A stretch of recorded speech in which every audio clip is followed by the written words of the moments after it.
Did you ever see that scene in Interstellar, the movie, where they go to a planet? They're trying to find like a planet where human beings can live eventually once we've destroyed this world.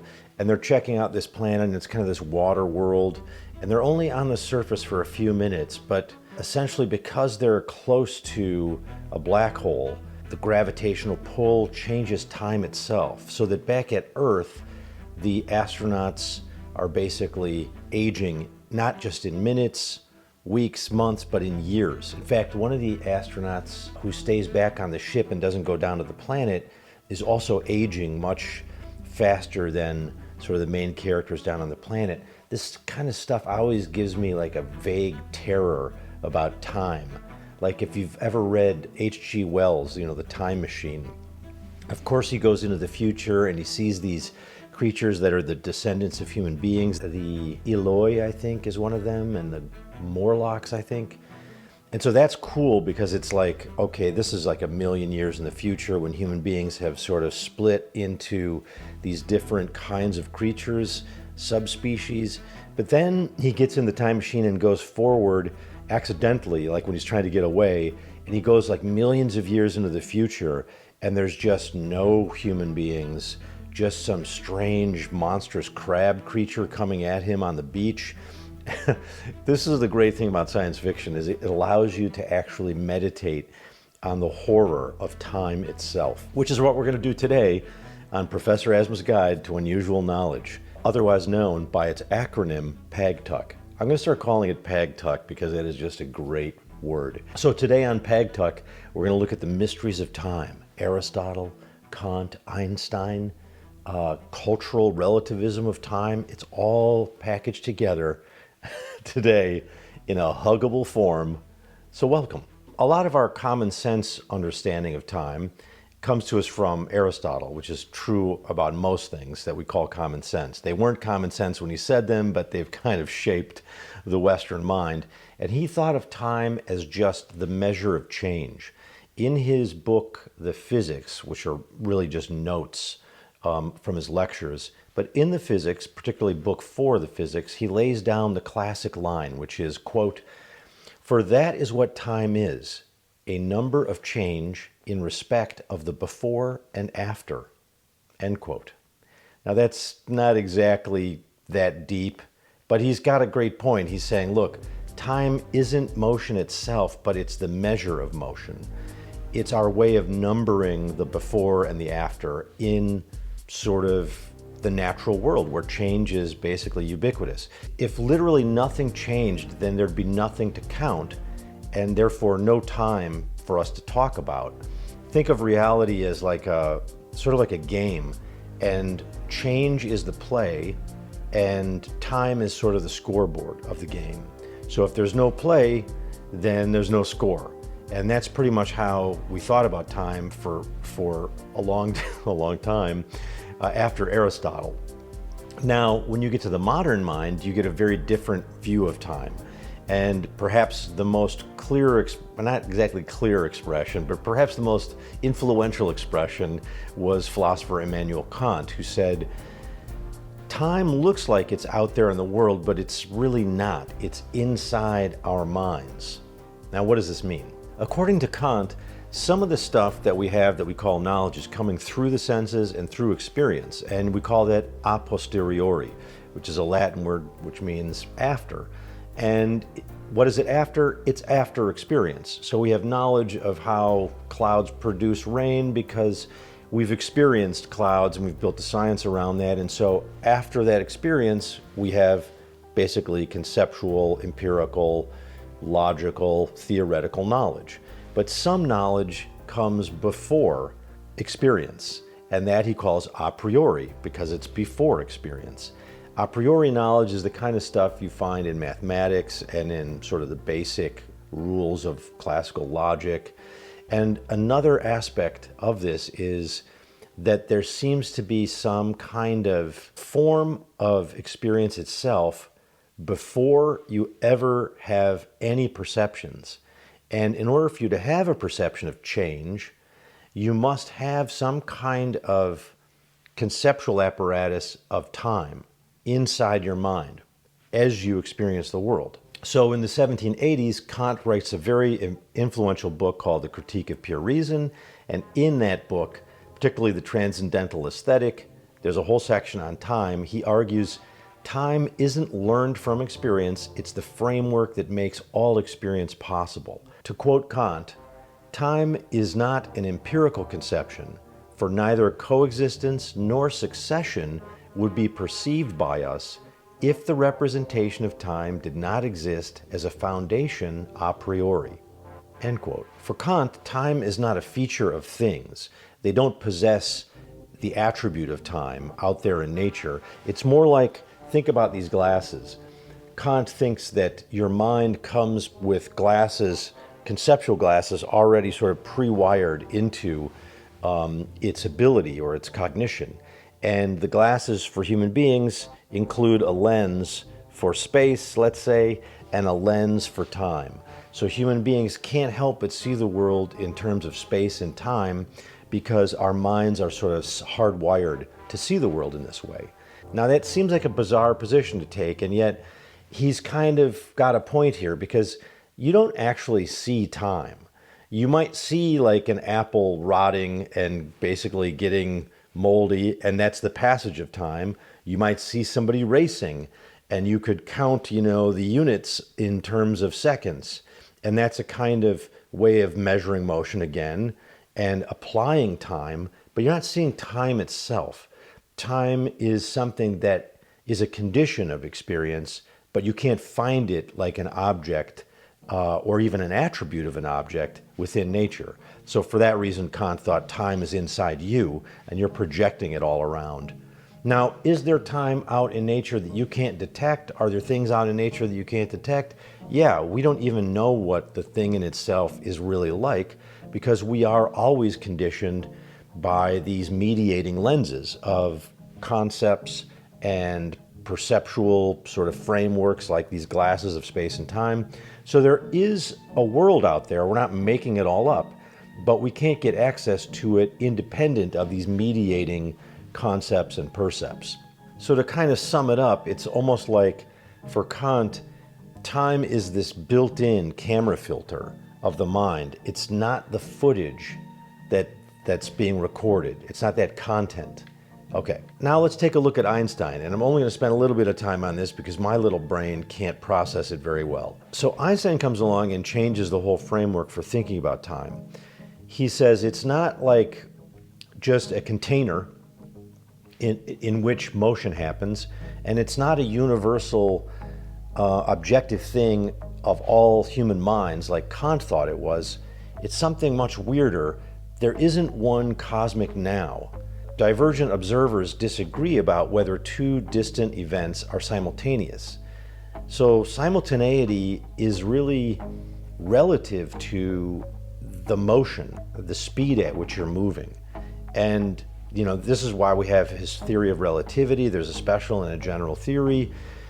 Basically, you get this notion of space-time where we have to think about even objects of great mass like planets and the sun are embedded in space-time.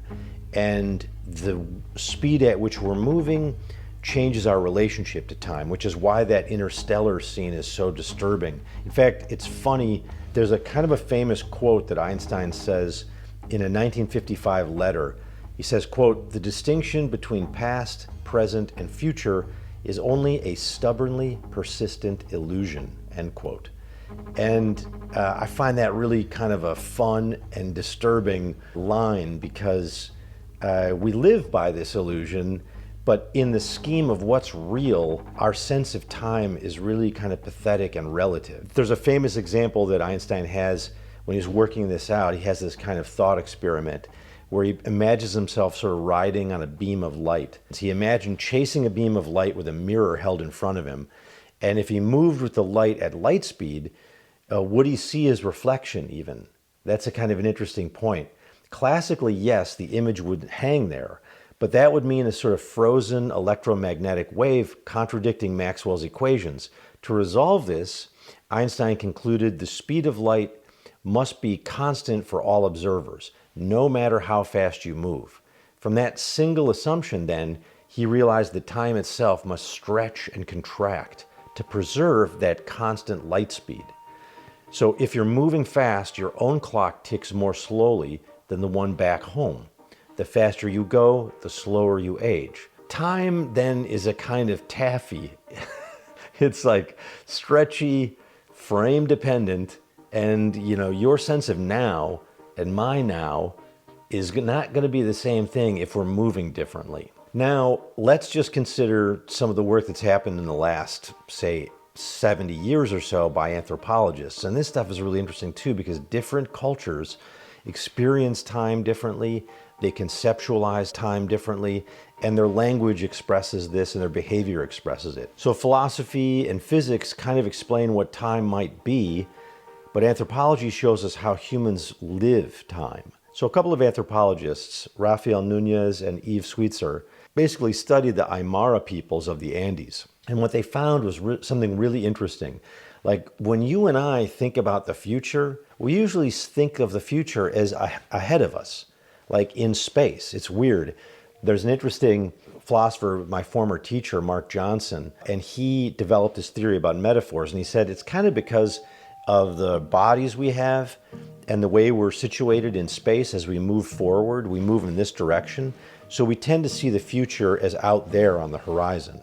And therefore, all our concepts about the future have to do with sort of spatially in front of us. And the past is usually spatially behind us. But these people in the Andes, the Aymara, actually do it in the reverse. So the anthropologists documented that Aymara speakers gesture forward when they're referring to the past and behind themselves for the future, which is this reversal, of the future being ahead. And so I guess the way they must be thinking about it, I'm not really sure, I don't think even the anthropologists are sure, is that since the past has happened and you experienced it, you know it pretty well and you can see it. And that's sort of like looking ahead because you can see what's in front of you, just like you can see the past because it's already happened to you. Whereas the unknown future sneaks up, and therefore it's more like coming from behind you, which is a really cool way of thinking about, just looking forward, looking backward, and this counterintuitive application to time. Another example is there's some very famous anthropology work done by Benjamin Lee Whorf on the Hopi Indians of the U.S. Southwest. And this is sort of a hot debate. Standard average European languages will basically have these kinds of time concepts like we've been talking about, past and future and present. But according to Benjamin Whorf, the Hopi sort of don't have this language. The sort of radical view is they don't have a concept of time. Now, subsequent anthropologists have doubted this sort of radical view and just said, well, they conceptualize it differently. They have a different way of talking about time. And so the Hopi have been documented as having abundant temporal expressions and a kind of calendar of practices, but it's just not the sort of Western model of time. So the real issue is that they have a kind of different grammar of encoding temporality. Maybe a clearer example is the Nuer peoples of South Sudan. The Nuer people basically have what they consider a kind of cattle time and a sense of seasonal cycles. So the very famous anthropologist named Evans Pritchard argued that the Nuer time was anchored in cattle care and sort of seasonal stuff. So daily and annual routines like milking time, wet and dry seasons, this kind of stuff structures the social life. And even sort of the counts of years can be expressed like in terms of notable seasons. And so it's very events based. I suppose if you're like in a rural animal husbandry culture, then time is like a pastoral clock. The herd is the calendar. Another example is in Bali, Indonesia, there's a kind of interlocking calendar of ritual time that the famous anthropologist Clifford Geertz analyzed. My brother Dave will be very happy that I mentioned Clifford Geertz, who he is a huge fan of. Go symbolic interactionism. Geertz basically looked at folks in Bali and said, look, it's a kind of polytemporal order, and it includes like a 210-day cycle, which doesn't like correspond to the Western calendar at all. And they think more in terms of like a lunar calendar. There are these ritual cycles in the religious life. Scheduling is sort of less about linear progress and more about these rhythmic recurrences. Even like the rains cycle in Southeast Asia has a huge influence on how people mark time. There's another important study done on Brazilian Indians, the Amandawa, and this work suggests that, particularly by Chris Sinha and other colleagues, that the Amandawa has no abstract lexical item equivalent to English time. So they don't have a word for time, and they don't have a lot of temporal words. So these people also describe time in terms of events, rather than sort of thinking of it like it's a neutral map for events. They think of the events first, and then the relation of those events, and that's how they'll talk. For them, there's no sort of empty timeline that you then populate with events. It's just these happenings, the sequence of these happenings. I'm thinking about this in terms of logic too. You know, sometimes I think about one of the critiques of traditional logic by indigenous peoples and indigenous philosophers is that the sort of Western model of logic tends to think of logical relationships as being sort of independent of the variables. So like you reduce the people from the story you're telling and make them into just sort of A, if A, then B. And A and B could be anything. You can plug in anything. It's more like you need this kind of empty logical container system, and then you plug in the variables. But according to some indigenous philosophers, that's not how Native Americans think logically. They think about the personal and the persons being relevant to what you can infer about them. And so they don't abstract out this independent system that's purely formal. They think of it just in terms of remembering who did what to whom and what are the personal characteristics of each individual. And so they don't engage in as much abstraction as sort of Western thought does. Interesting, and I think maybe another episode might have to come along on that topic. Okay, so let's put the layers all together here. For Aristotle, time is the measure of change. For Kant, time is an a priori form of human sensibility. It's how we basically have to structure the appearances or the experiences that we have. For Einstein, time is relative, no universal simultaneity. And then in anthropology, time is culturally lived in a different way. There's sort of gesture maps, grammars, ecologies are different, ritual cycles, event-based systems. And so all of this really makes time very complex, mysterious, and incredibly, I don't know, head spinning, I think for me it is. Okay, so close your eyes, imagine a world where nothing changes for 30 seconds. And for Aristotle, with no change, what is there to count, okay? Now, open your eyes, notice how your mind automatically frames what you just did as before and after. And that's kind of a Kantian idea, where you have a time lens in your head that you can't really shut off. It's just always organizing things in terms of before and after. And now picture yourself on a fast train passing a platform. Would the people on board and off board agree about which two lightning strikes were simultaneous? Classic Einstein question about simultaneity. Now finally, try describing next week, when I'll have another episode of Peg Tuck, without numbers or calendars, only in terms of events like planting, market day, ritual. Like you might be thinking not about next Wednesday when the next episode of Peg Tuck drops, but you might be thinking, Professor Asma always comes on the day that I go shopping for fruit. That would be an events-based notion of temporality. And so all that brings us to something we haven't talked about, emotional time. Right now is sad time. The sweet sorrow of parting with you, my friends, until next week when we have another episode of Professor Asma's Guide to Unusual Knowledge. And remember, always stay curious.